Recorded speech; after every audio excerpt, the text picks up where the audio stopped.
NottsRockCast is an association with Regular Riot.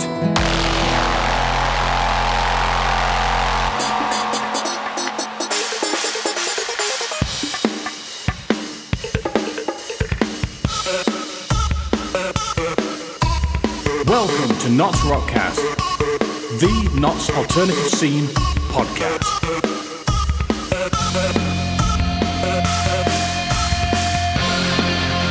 And here is your host, Jethro D, bringing you everything Notts and rock.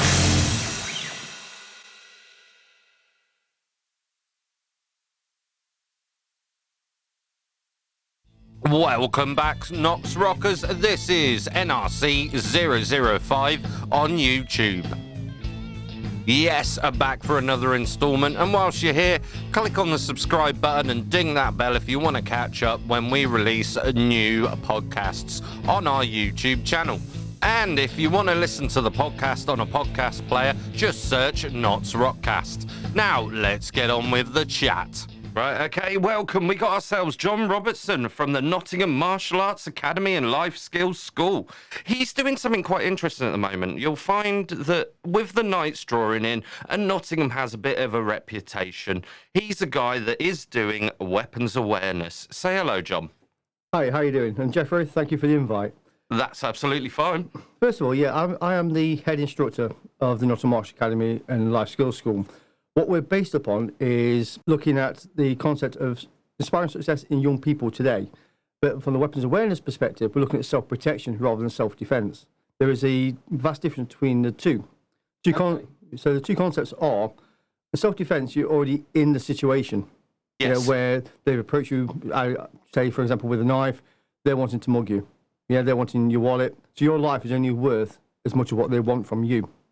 Self-protection, we look at the event before it actually happens. So therefore, you're looking at things like body posturing.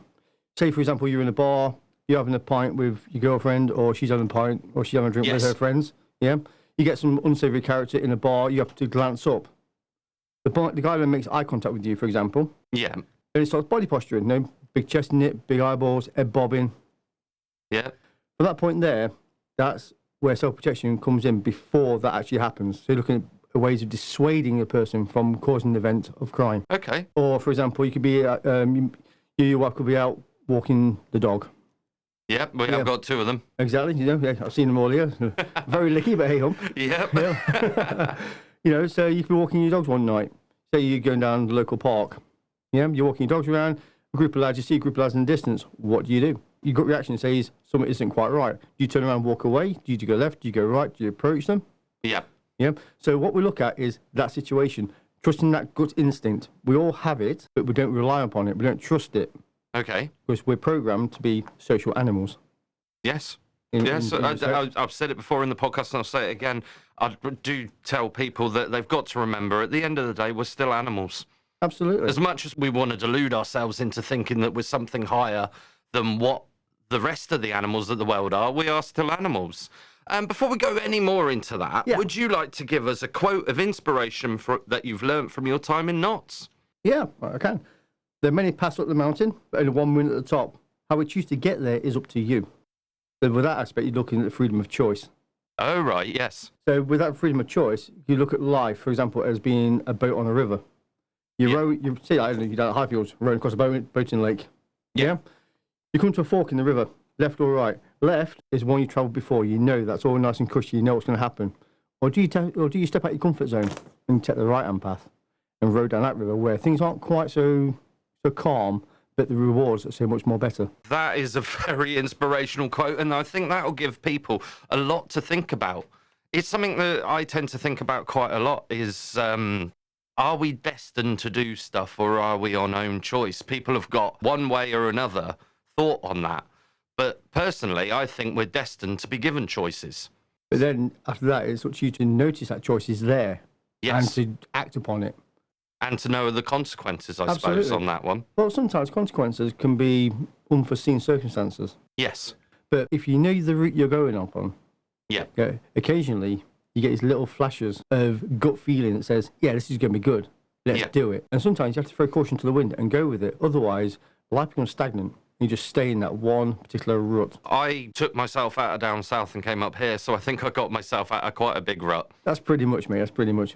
And I must admit, the only thing that I dislike it at the moment, like I said to you when you turned up, is how cold it is at the moment. It's true. It has gone bitterly cold. I just see everyone putting on a bigger coat, and all I want to do is hibernate. Except the joggers. You see them still running shorts and t-shirts. Well, joggers are a different kind altogether. Yeah. I'm not gonna knock them. I'm gonna allow them to be themselves, but they are definitely a different kind altogether. they will be out in the middle of snow in tight shorts and jogging. Yeah. It's one of them things. So, touching more on yourself, are you originally from Notts? No, originally I'm from Scotland, but I moved down here with my father when I was a baby. Right. And we actually moved to what used to be Bloomwood Flats. It's now classed as Wollerton. Oh, right. From That's there, up from Beeston. Yeah. Well, depending on which way you're going. Yeah. Yeah. And then, like I said, we moved down here because of work commitments from my dad. Things were good. Cool. You wouldn't want to be anywhere else then? Oh, I think of other places to be. No, fair enough. Right. What is your daytime profession? My daytime profession is I'm a security operative. Basically just doing retail security guarding. The stuff I've been teaching is stuff that I've learned ideally from doing my day job and from when I was in the armed forces. So, things like that do happen. As I say, I met John on the tram in the morning. Just got talking randomly, as you do. As I keep saying about Notts, you can talk to quite a lot of people. We found out we had a common interest in alternative music. And then when John started talking more about this martial arts academy he was working for, or do you own it? Or? I own it. It's my business. Oh, well, he is the business owner of the Martial Arts Academy and Nottingham Martial Arts Academy and Life Skills School. It's a bit of a mouthful, but it works, I think.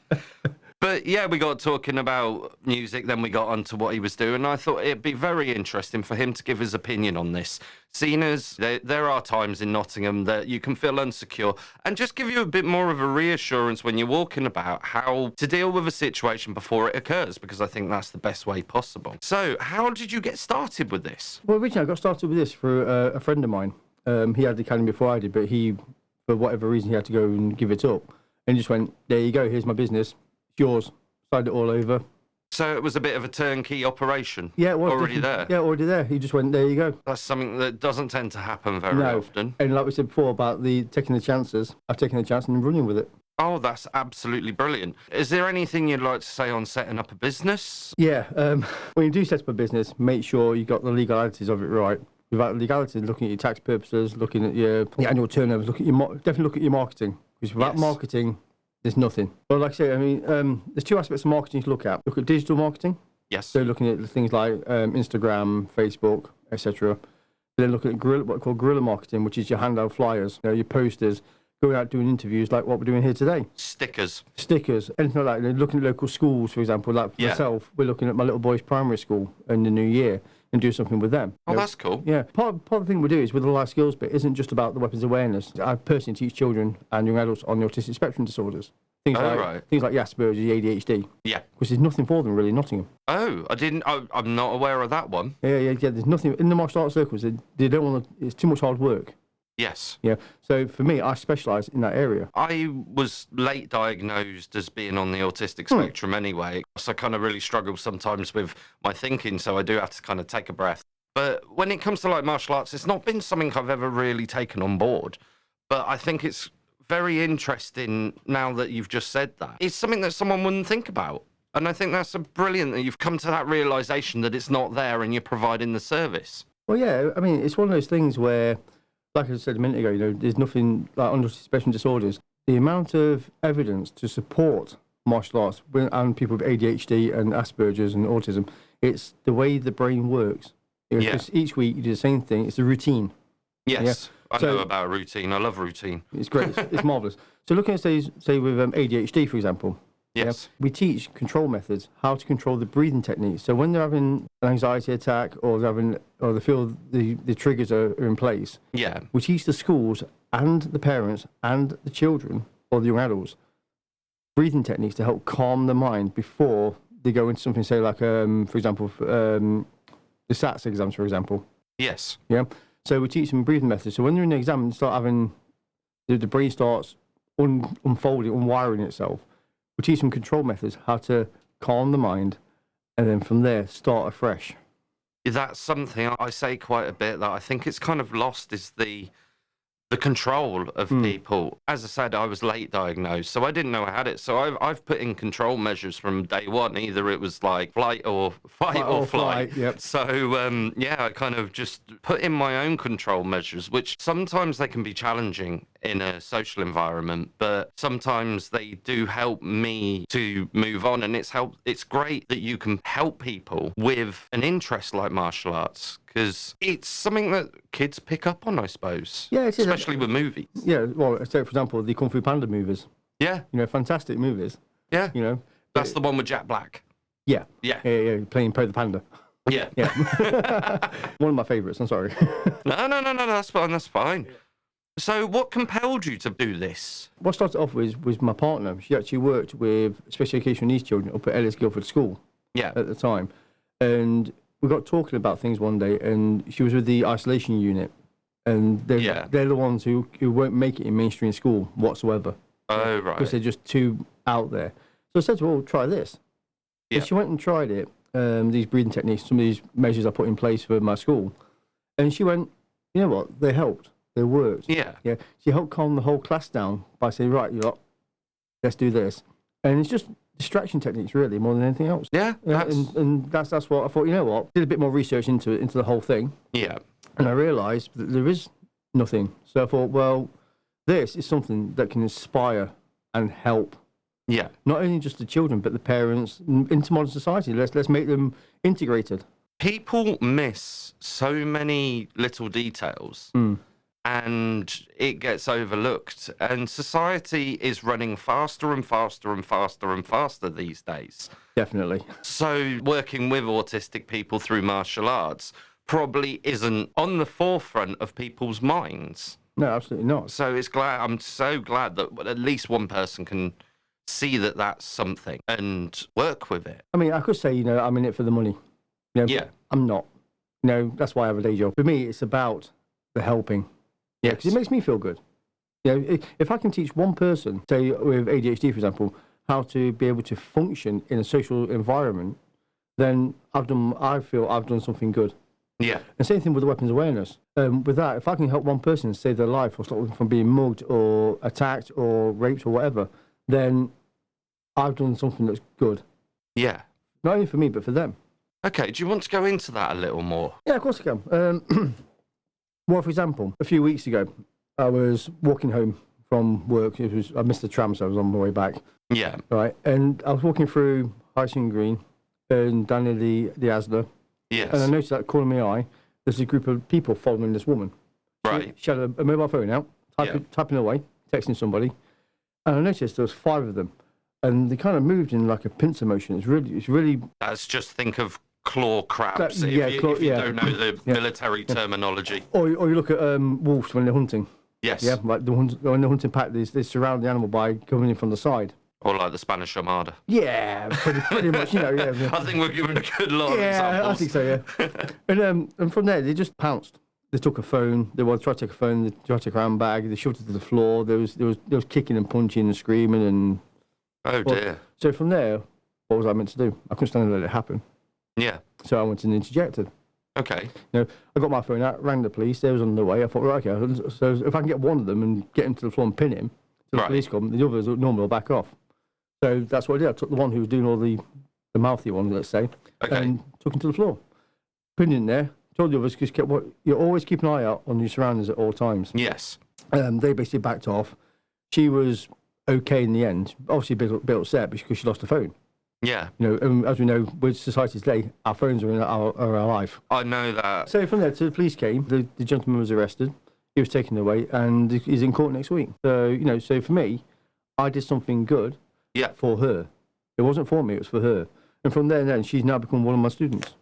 Oh right, so she's become one of the martial arts students. Yeah, then. Yeah. Through that one incident, because she realised that these things happen, and if you're not prepared and ready for them, it could have been a lot worse.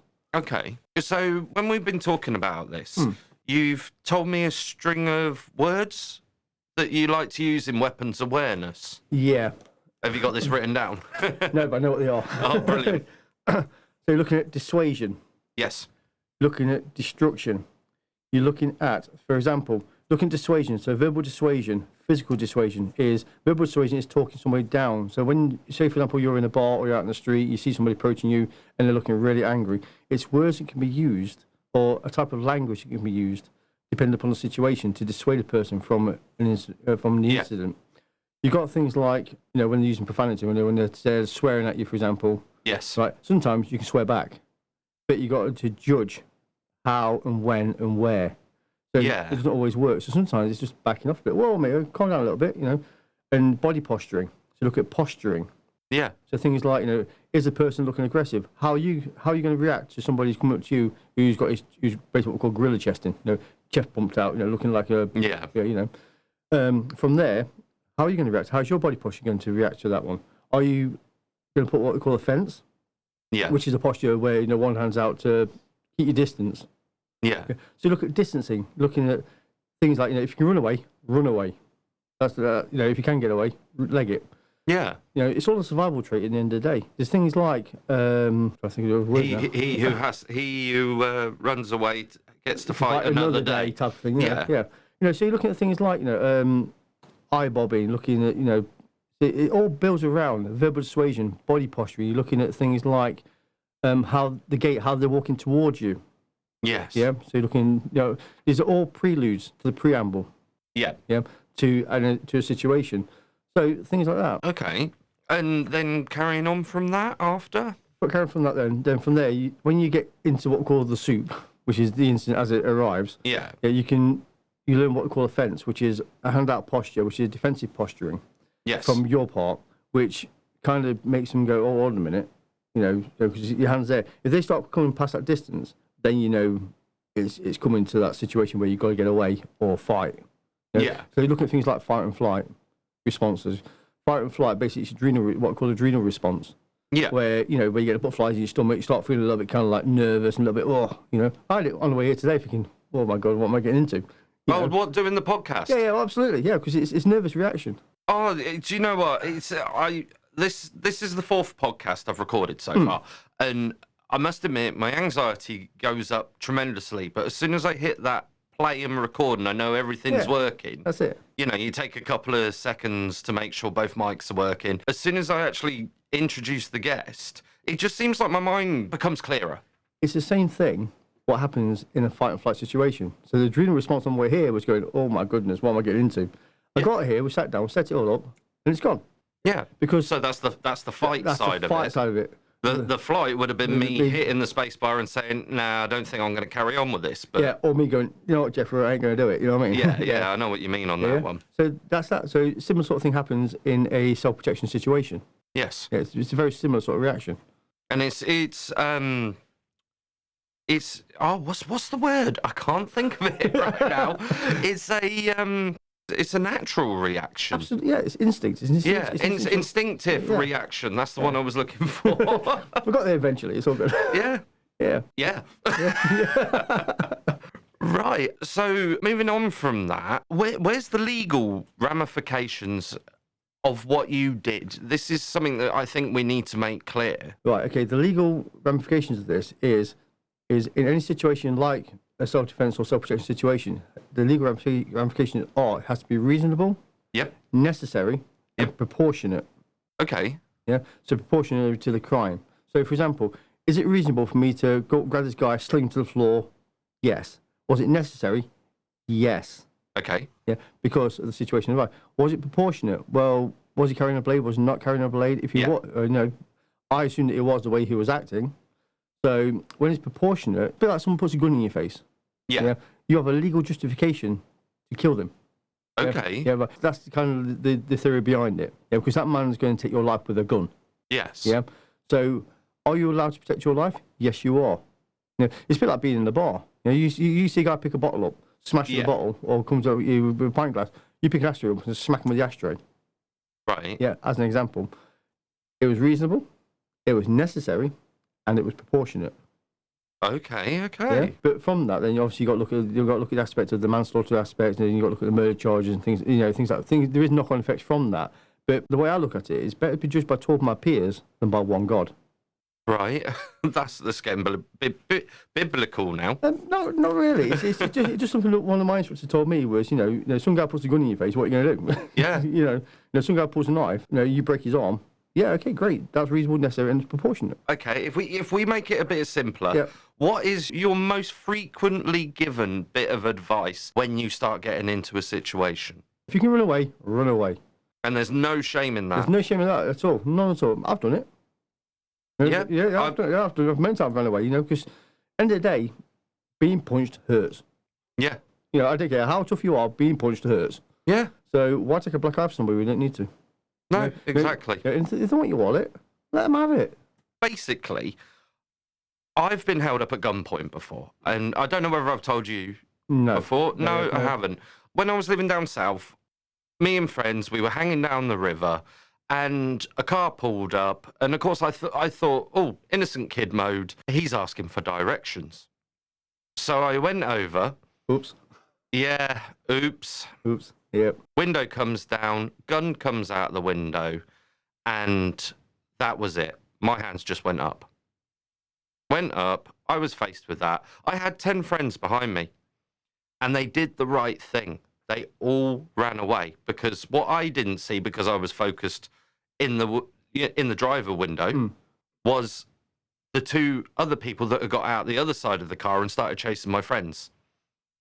And they did the right thing and they ran away. One of my friends didn't. He was a bit slower and he was stood next to me. And I did nothing but say, whatever you want, take it, go for it. With no matter how much training in the world you've got, I could look down the barrel of that gun and I can tell you for definite the safety catch was on. But my life, and not so much my life, but my friend's life next to me, who didn't run away with the rest of them, is not worth it. Would you agree with that? I would definitely agree with that. Just like I say, it's a wallet. Okay. Well, they got a phone, 2 fags, and a lighter. Yeah. I had no money. I was skint. But that's the thing. Your life is only worth as much as what a person wants from you. Yeah. So say for example, like today, I'm on my way home today, for example, some guy pulls a gun on me today. You're like, here's my wallet, mate. Take it. It's only my bank cards. Yeah. A bit of change, a bit of wallet, maybe 20 quid. You know what, mate? Have it. Items can be replaced. Life can't. Life can't. And life is precious. Let's face it. Yeah. Life is precious. No, it definitely is. You're a father yourself, as you've said. So, exactly, you can't just think about yourself at the end of the day. Not anymore. No. Right. Have you got any special mentions or more details about yourself? Let's have a look, shall we? Oh, he's got some stuff written down, we got someone else with notes. Oh, yeah, absolutely. Basically, myself, I've been training now for 35 years. I've been in situations... Training in the martial arts. Oh, right, yes. For 35 years. And for a great big shout out to Sensei Wayne Rogers.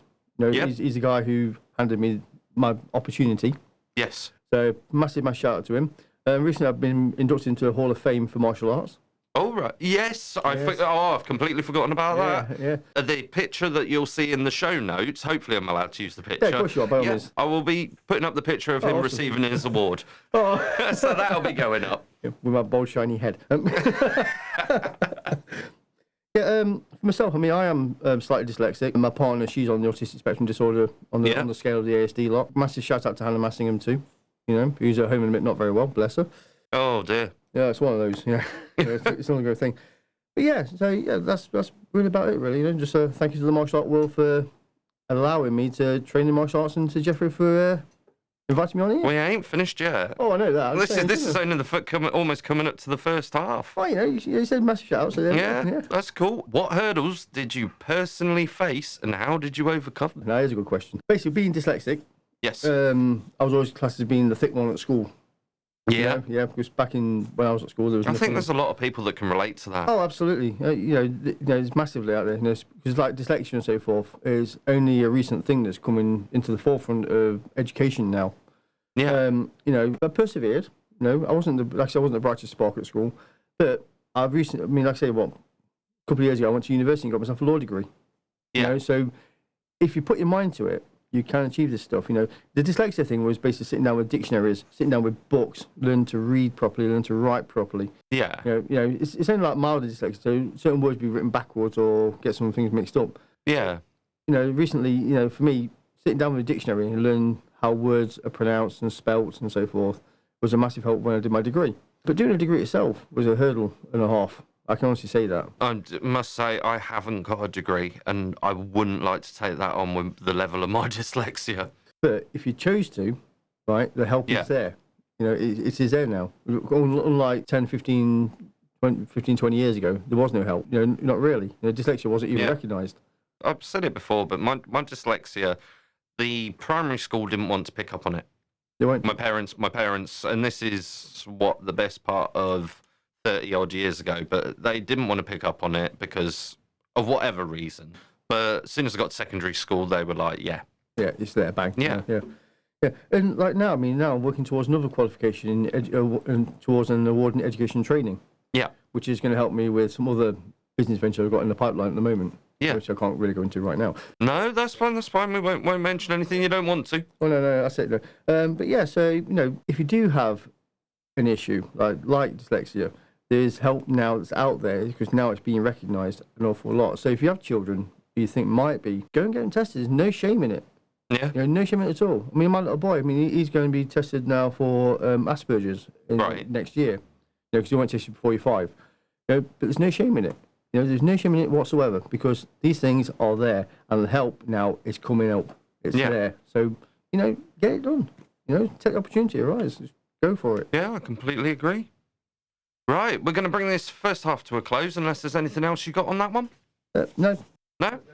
Okay, we'll be back to you in a second with Not Some Rock section.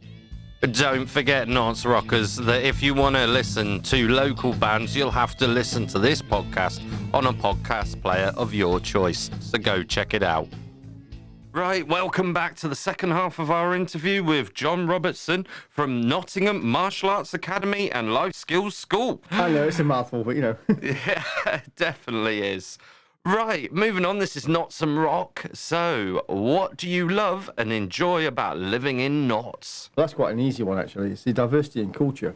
Everyone keeps saying diversity. Well, we are, now, we're not just a segregated culture anymore. We're integrating a lot. I mean, I've got friends now who are on the goth circuit from multi-religions. Oh, right. And multi-faith and multi-cultures. I've got people who are Afro-Caribbean who are now into goth music. Just as an example. Everyone keeps saying about diversity. It was one of the things that I brought up, and I said it for a lot of things for the alternative scene and that. And like you said, there is just so much in Notts, like with what you do, the martial arts part of it. Oh, yeah, absolutely. And this is why I've dragging, kicking and screaming people onto this podcast. Because you may be into the alternative scene, but there's so much more to the people in it. Oh, absolutely. There's so much more depth for a start. Yeah. I mean, like I say, some of my friends who are recently coming out of the closet as being alternative. You're right. Let's say, for example, they hid themselves away from the family and friends because there's going to be, they thought the family and friends would segregate from them. Oh. And they find out that's not the case. They find out now the family's like, do what you got to do. Be who you are. Don't try and hide away from us in future. Just be who you are. That's something I keep bringing up is definitely be who you are. So, what is your favourite part of Notts or Nottinghamshire? Now, my favourite part for myself, it's got to be Shield Forest. Oh, right, okay. I mean, I do a lot of bushcraft in my spare time. The bit of spare time I get with my son, we go out, being 4, he likes to build dens, things like that. So, so we take up Shield Forest as much as we can.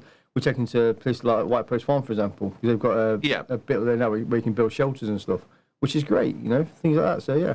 Oh, you can do that at White Post Farm, no. Oh, right, build shelters and build stuff. Shelters. So what is White Post Farm? White Post Farm, it's a local farm in the area, but it's more like a petting zoo, in effect, really. Oh, right. But they've got things like, you've got meerkats there, they've got goats and donkeys and sheep and all that type of thing. But it is out near Shield Forest, so it's quite a way out. Yes. But it's kind of like on the outskirts. It's quite a way out, but it's a nice place to go. It's a good day out. Yeah. And now you got like when it's lambing season. Yeah. For example, they'll take you out, and when the new baby lambs are born, they'll take you out and show you the new baby lambs after they've been born with the mothers and stuff. So for my son, it's more like he's into farming, he's into animals. So somewhere like that for us, it's fantastic. Oh, I think that's really cool. I think I went somewhere when I was a kid, where I grew up in Oxfordshire. So we went up to go see the lambs being born. I think I was put off lamb Sunday roast for quite a while. And now I don't eat chicken. But, I mean, what I've noticed as well is over the past, like, I'm going to say 5 years, right, is there's been a mass resurgence in people going to things like White Post Farm, the City Farm, for example. You know, we got. Where's the City Farm? It's in Stenton. Oh, right. Yeah, it's not big. You know, we've got rabbits there and all that type of stuff. You know, small animals. You've got a pony there and things like that. And you know, it's a nice little farm. It's a charity basically. Yeah. A lot of their staff members are people who are disabled. Oh. Which is nice. They're teaching them things like farming, teaching them things about agriculture, horticulture, which is great. You know, it's giving something back to the community. Yeah, no, I completely believe in that. Whole 100%. And I think that's quite interesting to bring up two of them places, because last week Tony actually did talk about his favourite place was Sherwood Forest as well. So I'm wondering how many more people are going to say Sherwood Forest, because it is a fantastic place. Oh, absolutely. But I think the thing as well is, if you look around the cities, there's little pockets of woodland you can go to. And, like, you can see things like squirrels, your ducks, and so forth. You know. So you're talking like the Arboretum. And you've got the forest. The forest. You've got things like where is it? Tilbury Rise up in off Bells Lane. They've got a little nature reserve there. You've got heading towards past Bulwark towards Hucknall. There's a little nature reserve there. It's right near the tram stop. Yeah. Yeah, you know, things like that. So there's things there. I know as you go between David Lane and Baseford, there's a little, like, it looks like a pond or something like that. Yeah, there is, and I think that's a nature reserve as well, because they've got one of them boards up that tells you about what's there. In there. Yeah, that's it. Yeah, and if you walk down the River Leen, sometimes you'll see a kingfisher walking around, things like that. So, I mean, we spend a lot of time going down the back of the River Leen into Bulwell, because if you walk down on the right-hand side, it used to be orchards. There, and you still got pear trees and apple trees there. So sometimes you can still go out and pick the apples and pears from the trees and things. Even behind us is Vernon Park. Absolutely. Yeah, Vernon Park. I mean, that's another one. Yeah, I mean, the amount of work they're doing actually at Vernon Park. You know, the friends of Vernon Park who are going down there just skimming the lakes, like monthly, giving the lakes to go skim out, getting all the algae off it, and all so forth like that. Even that alone, you know, you see the squirrels, the ducks. There's like water voles running around there. Just watch out for the swan. Yeah, watch out for the swans. Yes, and this is why I brought up Vernon Park. We actually have terrapins there as well. Yes, I've noticed. Have you seen them? I have. It's a quite big chunky thing. Yeah. I actually took a picture of one, so I will put it on the show notes again. Yeah. So I try and put as much on the show notes as possible. If you want to find them, all you have to do is go onto the NottsRockCast.co.uk website and search NRC-005 whatever, and this one's, well, actually just even search John Robertson and you'll find all the show notes of the stuff we're talking about. Awesome. So moving on then, tell us a story or myth about Notts. Right, well that's also one I've experienced, how long ago was it? About 4 years ago. Yeah. Now in Baseford you've got two pubs, one called the Fox and one called the Black Swan. Black Swan now is a series of flats. Yeah. But back in the 1800s, according to history, according to research I've done, it used to be one used to be a courthouse. Oh. And there's a tunnel that links underneath. Yeah. So when the hangman used to go do his hanging, the judge used to go underneath in this tunnel to the other side to escape the crowds of people outside. Oh, okay. Yeah. And it's quite an airy experience when if you can actually get into the tunnel itself. It's quite creepy because you go down there, you kind of feel the ambience of what it was like back then. Yeah. Yeah. Okay, and I suppose that's quite closed off now, is it? Yeah, it is now. Like many things in this world, health and safety comes into it, and they put up a sign, no entry. Exactly. And you can't see these things, which I know that a lot of the news at the moment about Nottingham, they're trying to open more caves and stuff like that. They are, because if you actually, I've got friends who work for Into in Victoria Centre. Yes. And underneath Victoria Centre, there's actually the old train tunnels, but still with the old posters and stuff. Back from the 1930s, 1940s. Yeah. And like I say, it took me. He's not supposed to be. It took me down there one day for a bit of a laugh. But we won't mention his name. No, absolutely not. Right, but I went down there and had a look. And you can actually see the old posters from the 1930s, 1940s, and you still see the tracks still in the ground. So if anyone doesn't know, the Victoria Centre used to be the Victoria train station. And I can't remember exactly which railway denomination it was part of, but there used to be quite a lot of train stations in Nottingham. Anyway, I won't go into that too much. I'm showing my train spotter side now. But as John's saying here, there's tunnels underneath it, still part of the train station, and I didn't know that. Because when I moved here and went to the Vic Centre and I saw that lovely clock tower they've got there, I didn't realise it was part of the train station. It's actually old clock. Yeah, it's quite surprising, really, what's actually around. I mean, it's a bit like, if you look at the caves under the castle. Yes. In the First and Second World War, they used to use those for storing ammo cartridges and supplies. Yeah. And they also used to use them for transferring refugees. And so in the bombing raids, that's where they used to hide. Oh, brilliant. Yeah. There's more and more you'll learn about Notts every day. Even myself, I'm learning about these tunnels. Hopefully they're going to open them up, I would have thought. Oh, it'd be marvellous if they did, just the historical aspects alone. Well, exactly. People would just be interested on that. And then they've got their own little city of caves under there, I suppose. Well, if they actually open them all up, properly, you can actually go from one end of Nottingham to the other and never actually come up for air. Daylight. It's really. This is all the caves. This is all the caves. The whole cave system of Nottingham. You can go from one end of Nottingham to the other and never come up for daylight. Oh, that's really, really cool. Yeah. Right, we're going to move on again. Yeah. Okay. What is your most treasured musical object? That is a Native American Indian drum that I have from when I was in America. Oh, cool. Yeah, used in a drumming circle at a reservation that I went to spend time on. Yeah. Yeah. Well, why did you spend time there then, if you don't mind me asking? Well, basically, I went out and met somebody, as you do, and I spent 6 months. A girl. Yeah, we always meet girls. Yeah, of course, of course. And she was part Cherokee Indian. Oh, right. So I actually spent time, I spent 6 months on the Native American reservation, living as they did hundreds of years ago. Oh, that's amazing. That really is. Yeah. I've watched a documentary recently, and I think it's quite an atrocity what happened with them. But it's nice to hear that they're still going and they're still living like they used to. You say in certain places they are. Yeah. I mean, obviously, a lot of them have been westernised or whatever you want to call it, or integrated into modern culture. Yeah. But occasionally, you'll find out about certain people out there of the. Say off myself, the Cherokee Indian, for example. Yeah. We still do the sweat lodges, still do the stories that they used to tell, because their belief system is handed down word of mouth. There's nothing written down. Oh, that's really cool. Yeah. I like that. That's amazing. Right. Alt, rock, metal, or other. What got you into the genre? My mother. Your mother? My mother, believe it or not.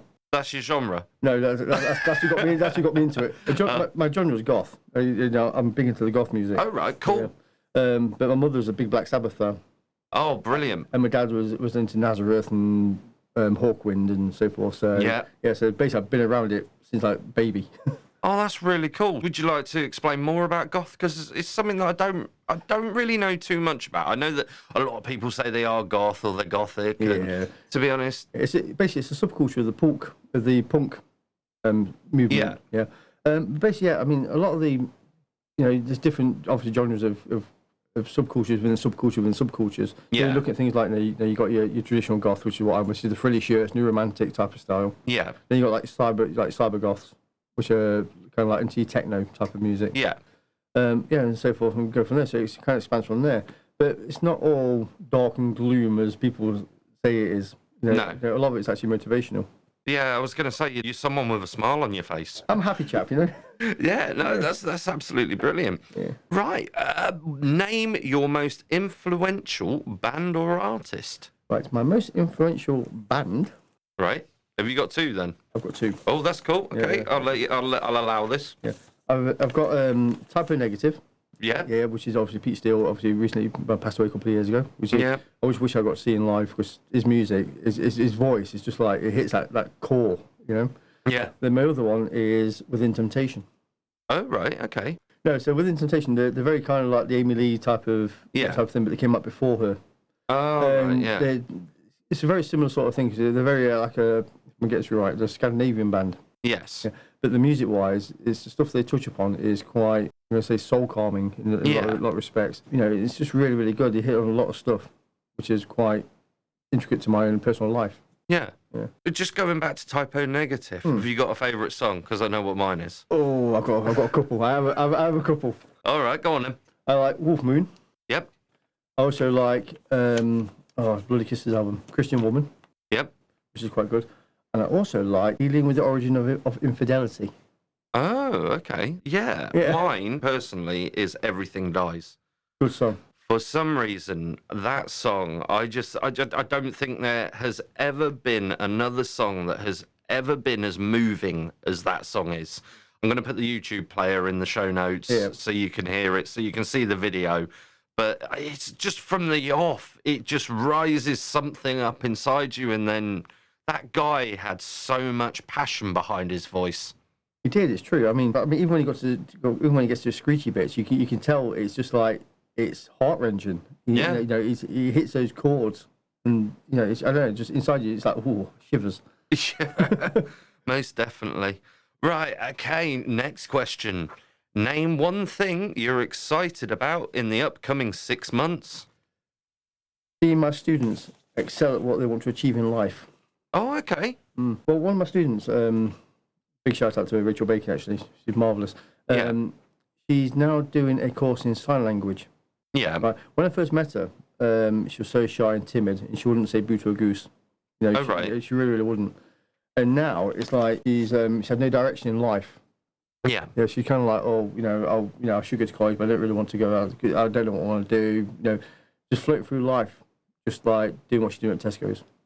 And she went, and after coming training, I went, look, what do you want to do? Sure, I want to make a difference. I goes, well, if you choose something, we will assist you emotionally, spiritually, and physically to support you as much as we can with the academy. Yes. Just choose it, and we're there for you. We'll back you. We'll hold you accountable. Yeah. To you.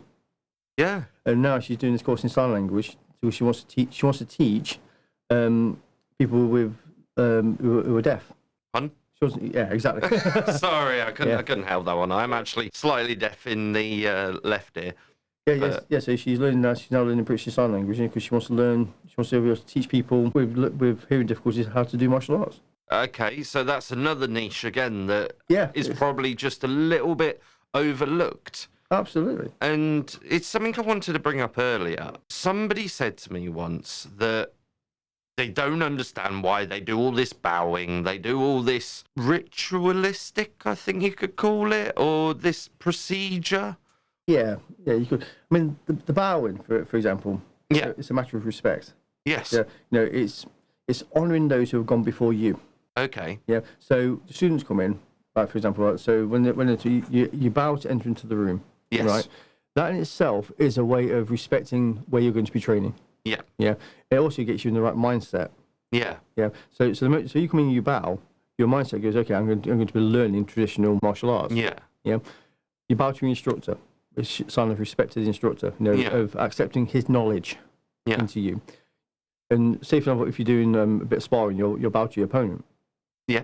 That is showing respect to your opponent that both of you can learn together. Yeah. Yeah. And I think, just from my observation, I think it's also about self-control. Mm. And this is something that, like with you saying about doing with autistic and ADHD and all that, I think self-control is something that you can learn a lot of doing martial arts. Oh, absolutely. I mean, self-control itself is... Okay, let's look at self-control. I mean, what is self-control? Self-control is controlling your emotional state. Yeah. Yeah. So through the martial arts, through the techniques of breathing exercises, through the techniques of doing, the routines that we teach you, you will learn control not only of yourself but of your mind, and in some respects, I'm going to say your spirit. I mean, whether you believe in spirit or not is that's your choice, but you learn everything about being a complete person. Yeah. And through self-control, you can control almost any situation you put yourself into. Okay. Because through learning self-control, through learning breathing techniques, through learning, how to control the mind, you can direct those energies. Be it, say for example, you get angry, right? Let's look at the emotion of anger, right? Yeah. Anger is quite a destructive energy. Yes, it is. But through breathing techniques, you can learn to focus that energy into something more constructive. Yeah. Yeah. I mean, I can tell you, I'll give you an old story that I learned. Yeah, master and student. Student goes, "Oh, master, I'm getting really angry. I'm really, really angry." It's okay. Follow me. Takes me out to the backyard. Gives him a tub of nails and a hammer. Yeah. And a board. He goes, "Right, I want you to hammer every nail in that bucket into that board." Okay. So he's there. Boom, boom. He's there for like a good couple of hours. Let me guess. The first ones went in like Yeah, butter. yeah. Right, and he's got down. He's starting getting harder and harder and harder. Right. Yeah. So master comes back after a while and goes, "Right, okay, how do you feel?" "I feel less angry." He's okay. "Now take them all out." Yeah, that'll do it. Yeah. So the student takes out all the nails. Yeah. Right. And you left all the holes in the board, aren't you? Yeah. That's what anger does to you. Yeah. Yeah. It causes that destruction. That is brilliant. A lot of people are angry all the time, and it becomes projected on everyone else, and you wonder what they're really angry about sometimes. Sometimes it's nothing. I mean, sometimes it could be like one little thing, and it's like clicking, and that anger kicks in. Yeah. But same thing again. If you learn to control that anger, rechannel it into something more constructive, more productive, then that anger is a necessary. Yes. On to our last question then, Okay. I think. Oh, dear. In your opinion, what makes Nott's alternative scene great? Oh, that's a good question. I think for me, it's the amount that there is that's coming out into the forefront again. For a while, the Notts scene had died. You know, Okay.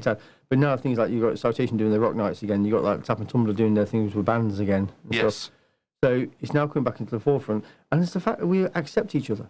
I mean, what I've noticed is it doesn't matter whether you're into thrash, into death, into hardcore rock, into hair metal, glammy, whatever. We all get on. Yeah. Yeah, regardless of what genre we've got, we get on. It's like one big Nottingham alternative scene family. Absolutely. And I think a lot of other genres of music could learn a lot from looking at the principles that we apply. Yeah. You're two one another. Let's just get on. Yeah. No, that's one for world peace. No, alternative piece. Yeah, no, that's brilliant. Is there anyone you'd like to thank or give any special mentions to before we bring this to a close then? Well, I want to thank you for inviting me. No, it's no, I want to thank you for turning up. And I want to thank, obviously, as I mentioned before, Wayne Rogers. Yes. He's, Solomon is a good man. He's godfather to my son. One of the mainstream original goth rockers from back from the day. Yep. I want to thank Rachel Bacon, James Chamberlain, my missus, obviously, for letting me out tonight to come and do this. Yeah, well, she's at home having a lemon sip. Yeah, just a bit. Yeah. But yeah, no, that's pretty much. Yeah. So I want to thank you guys for listening. Cool. We're going to keep trying to get more people on the show. Is there anyone you think I should give a call to? Yeah. Give a shout out to someone and tell them they need to get on the show. Yeah, obviously, Cy, Cy Balor, yeah, I'm speaking with him at the moment. Lee Dowling. Yes. Yeah. Nickname Peachy. Yeah. Yeah. There's also a couple of bands knocking about I can put you in touch with. Yes, certainly. There's a band called Crossfire. Yeah. Which are doing the circuit again at the moment. There are a lot of there's some of those a bit older gentlemen who are playing hardcore, good rock music. There's nothing wrong with that. Age shouldn't stop you. Oh, absolutely no, absolutely not. No, it's great. Yeah. It's great. I mean, the drummer, his wife actually his girlfriend actually lives next door to me, so I can always catch up with him there. Oh, okay. Well, cool. Yeah. So people, maybe get some of the landlords down. People like. I'm actually speaking with the landlord Bob from the Tap. Yep. And Jay from the Sal. So hopefully we'll be getting some interesting stories from them soon. More the merrier. And if there's anyone out there listening to this and they'd like to get someone on the show and nominate them, please send an email to NottsRockCast@gmail.com and tell me who they are, or give the person the email and say get in contact. The more referrals I get, the more people I can speak to. I'm getting loads of people at the moment, and I'm just setting up interviews left, right, and centre. We're sat here on a Thursday evening. As soon as I finished work, rolled in, had to turn on everything, set the mics up, and we've done the podcast. It's as easy as that. Thank you very much, John, for your time today. No, thank you. No, that's all right. Thank you very much, Knots Rockers, for listening to NottsRockCast over YouTube. If you would like to check us out on your favourite podcast player, please search NottsRockCast. And don't forget, if you're on social media platforms, give us a like, give us a share. You'll find us at NottsRockCast. Anyway, till next time, keep it Knots, keep it rocks. NottsRockCast is an association with Regular Riot.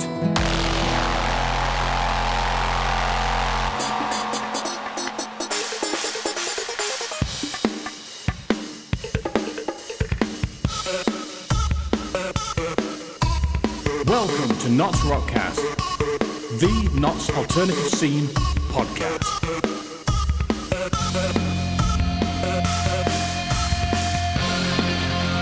And here is your host, Jethro D, bringing you everything Notts and Rock.